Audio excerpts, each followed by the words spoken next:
जय भीम नमो बुधाय साथियों। आज मैं बात करने जा रही हूँ मशहूर हस्ती निज़ाम मीर उस्मान अली खान के बारे में, जो ब्रिटिश शासन के दौरान हैदराबाद राज्य के अंतिम शासक थे और बहुत ज़्यादा धनी थे। उनकी अनुमानित राशि 200 अरब डॉलर थी।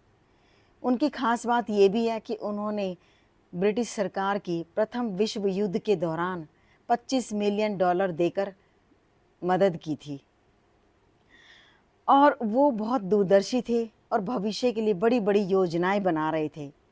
उन्होंने 22 मई 1921 को हैदराबाद में एक विश्वविद्यालय की स्थापना की और बाद में विश्वविद्यालय का संस्थापक यानी हैदराबाद के निज़ाम के नाम पर रखा गया और वह उस्मानिया विश्वविद्यालय के रूप में प्रसिद्ध हुआ। आज़ादी के बाद सांप्रदायिक तनाव पैदा हो गया। इसके साथ ही हिंदुस्तान की 563 रियासतें स्वतंत्र हो गई और यह निर्णय लिया गया कि रियासतें या तो भारत में या पाकिस्तान में या फिर स्वतंत्र रहने की याद दिला दी जाएंगी। उस समय अधिकांश रियासतें यानी भारत में शामिल होना पसंद करती थी, लेकिन हैदराबाद के निज़ाम ने स्वतंत्र रहना पसंद किया और इसके बारे में राय दी बाबा साहिब अम्बेडकर ने। बाद में डॉक्टर अम्बेडकर ने निज़ाम को ये भी सूचित किया कि भारत का संविधान प्रारूप अब संपूर्ण होने के चरण में है और इसमें भारत सरकार द्वारा राजाओं और निज़ाम को दिए गए आश्वासन का सम्मान किया जाएगा। जो राजा अपनी शासन को छोड़ रहे हैं तो उन्हें अपने राज्यों का आजीवन राज प्रमुख पूरी तरह से यानी प्रभारी बनाया जाएगा। राज प्रमुख को उनकी दैनिक आवश्यकताओं के अनुसार हर महीने राशि भी दी जाएगी और ये वाली सलाह निज़ाम उस्मान अली खान ने मानी और 13 सितंबर 1948 को हैदराबाद राज्य भारत का एक स्वतंत्र हिस्सा बन गया। यहाँ यह भी जोड़ा गया कि डॉक्टर अम्बेडकर का निज़ाम और हैदराबाद राज्य के साथ बहुत घनिष्ठ संबंध था। उन्होंने अपने जीवन काल में 4 बार हैदराबाद का दौरा किया और जब वे हैदराबाद आते थे तो निज़ाम के विश्राम गृह में ही ठहरते थे। और यात्राओं का विवरण है वो इस प्रकार है कि सबसे पहली बार डॉक्टर भीमराव अंबेडकर 1932 में द्वितीय गोलमेज सम्मेलन में भाग लेने के लिए आए तो निज़ाम ने ही उनका सारा खर्चा उठाया। इसलिए डॉक्टर अंबेडकर 1931 में निज़ाम से धन प्राप्त करने के लिए पहली बार हैदराबाद गए थे।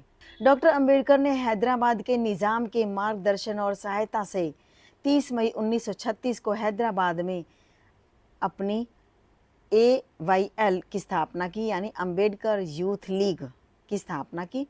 वे उन दलितों के साथ खड़े हैं जो ब्रिटिश सरकार द्वारा संचालित जलाशयों से पानी लेने के लिए अधिकारों से लड़ रहे थे। बाद में उन्होंने VS वेंकट राव को AYL का प्रभारी भी नियुक्त किया। ऐसा कहा जाता है कि यह हैदराबाद की धरती पर स्थापित अम्बेडकरवाद का कहो कि पहला कदम था। बाद में डॉक्टर अंबेडकर ने इसका नाम बदलकर Hyderabad state depressed classes association रख दिया। इस एसोसिएशन ने अछूतों के उत्थान के लिए दलित आंदोलन में बहुत ज़्यादा प्रमुख भूमिका निभाई। बाबा साहिब डॉक्टर अंबेडकर ब्रिटिश राज के दौरान एक बहुत ही लोकप्रिय और एक महत्वपूर्ण व्यक्तित्व थे और ब्रिटिश सरकार बहुत ज़्यादा उनका सम्मान करती। 1942 से 1946 तक भारत के वायसराय और गवर्नर जनरल के सलाहकार के रूप में कार्यरत रहे बाबा साहब। हैदराबाद के निज़ाम मीर उस्मान अली खान डॉक्टर अंबेडकर की शिक्षाओं और विचारों से बहुत ज़्यादा प्रभावित थे। इसलिए उन्होंने 29 अप्रैल 1948 को औरंगाबाद में एक शैक्षणिक संस्थान बाबा साहेब को यानी 54 एकड़ का एक भूखंड भी दिया था। 54 एकड़ की ज़मीन बाबा साहेब को दी थी। बाद में डॉक्टर अंबेडकर ने सारा काम अपने हाथों में लिया और उसी ज़मीन पर एक कॉलेज की स्थापना की जिसका नाम था मिलिंद कॉलेज। मिलिंद कॉलेज का उद्घाटन महान व्यक्तित्व बाबा साहेब अम्बेडकर ने 19 जून 1950 को किया। निज़ाम मीर उस्मान अली खान डॉक्टर अंबेडकर की कार्यप्रणाली और सोच से इतने ज़्यादा प्रभावित थे कि उन्होंने हैदराबाद के प्रमुख मुख्य न्यायाधीश के रूप में काम करने के लिए बाबा साहिब को अनुग्रह किया। लेकिन बाबा साहिब दलितों के कल्याण के लिए बड़ी से बड़ी पोस्ट, बड़ी से बड़े चांस ठुकराते चले गए और उन्होंने ये प्रस्ताव स्वीकार नहीं किया। उस्मानिया विश्वविद्यालय ने 12 जनवरी 1953 को डॉक्टर भीमराव अंबेडकर को प्रथम मानद डॉक्टरेट पुरस्कार से सम्मानित किया। इस पुरस्कार को भारतीय संविधान का जनक कहा जाता है। इस प्रकार डॉक्टर भीमराव अंबेडकर उस्मानिया विश्वविद्यालय से साहित्य की डॉक्टरेट पीएचडी की उपाधि